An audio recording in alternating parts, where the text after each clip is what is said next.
Kawhi. He shouldn't have left the first place. We gave him the whole Canada. Raptors and NBA fans just want to know Kawhi.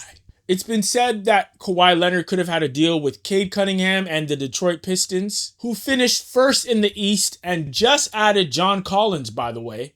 Nope. Crossover. The drive. Oh, and the finish!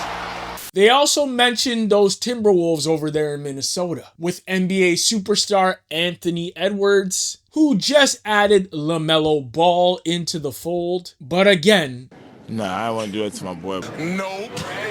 Nope. So, Kawhi. Unless you've been living under a rock, Do you know where I can apply for any of them no-show jobs like Kawhi got? you're obviously aware of the looming case surrounding Kawhi Leonard and the Los Angeles Clippers. They conned me. You're one of the richest men in America. They conned me. You know, the one that should have sent him Right to jail, right away.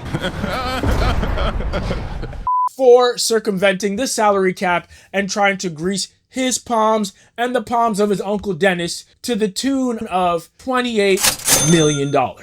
Well, that case is still pending last time I checked, and since our generation would seem to have the shortest attention span in history, Toronto Raptors, of course, were the team that had the biggest complaint about Kawhi via tampering by the Clippers, allegedly, via cap circumvention by the Clippers, allegedly, because he was their guy, and the Clippers took him from them. So when you're thinking about what's happening backstage, who knows what, and what is being negotiated, I just think it's very interesting that the Toronto Raptors are the one team that Kawhi apparently is saying he would sign a long-term extension with. They would pay him the max. And the guy who is overseeing the Board of Governors, which is the thing that ostensibly is in charge of all of the most important matters in the NBA, that guy happens to own the Raptors. To me, what this smells like is a bunch of people who know stuff, and they're not telling the public. Pulitzer Prize Pablo posted this reminder. Outgoing Raptors owner Larry Tenenbaum is chairman of NBA's Board of Governors. It will be Tenenbaum who will presumably have a voice in what, if any, sanctions are leveled against Ballmer and the Clippers. This is a certain irony that for Tenenbaum, one of his last acts of chairman of the NBA's Board of Governors will be helping decide the fate of Ballmer and the Clippers. Coincidence? I think not. But if history has shown us anything, it's that billionaires have gotten away with much more than us poorer folk. Frankly, never heard of the company Aspiration before, and I'd never heard a whiff of anything around an endorsement deal with Kawhi or anything.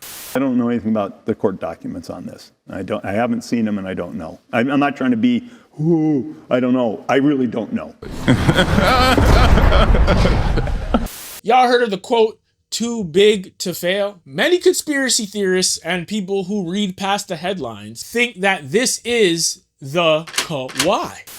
He's using the Toronto Raptors and Larry Tenenbaum as his get-out-of-jail-free card. Do not pass go, do not collect $200, just head to Toronto. Which would result in Steve Ballmer and Kawhi Leonard circumventing once again what would have probably sent the rest of us Right to jail, right away.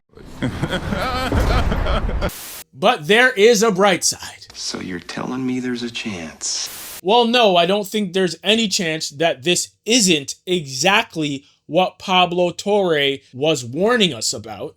But I do think these Raptors look really good with Kawhi Leonard.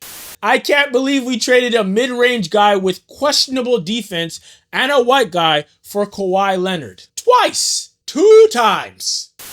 Leonard picked up by Thompson. Drives for the win. Red ball! Hot damn! Clippers win!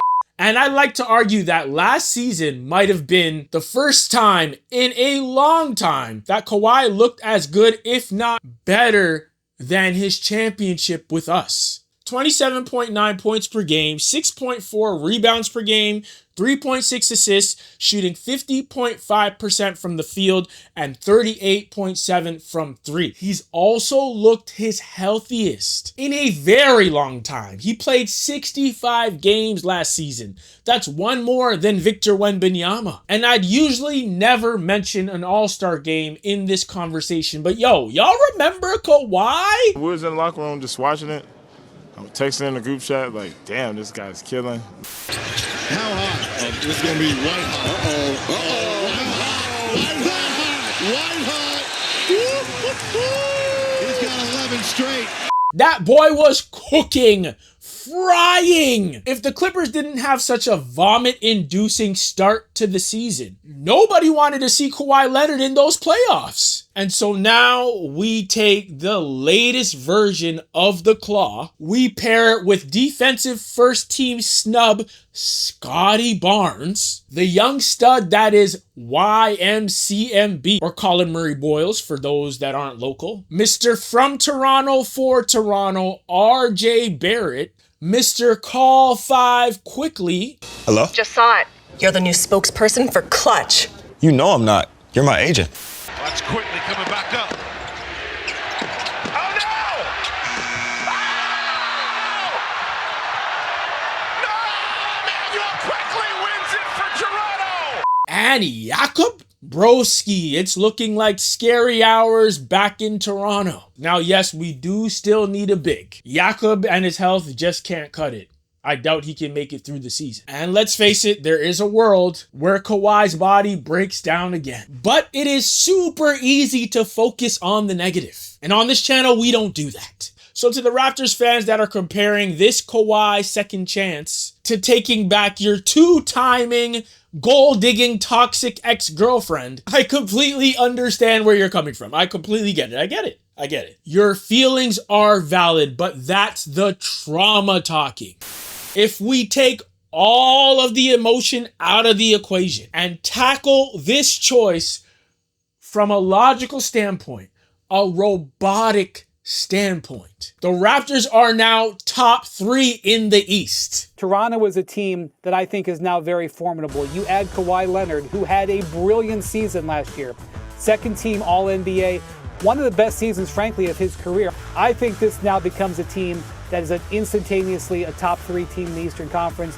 And that's Kawhi.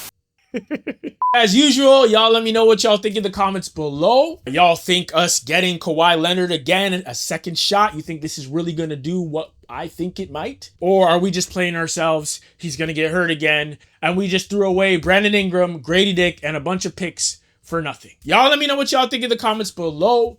Please like, share, and subscribe. And until next time.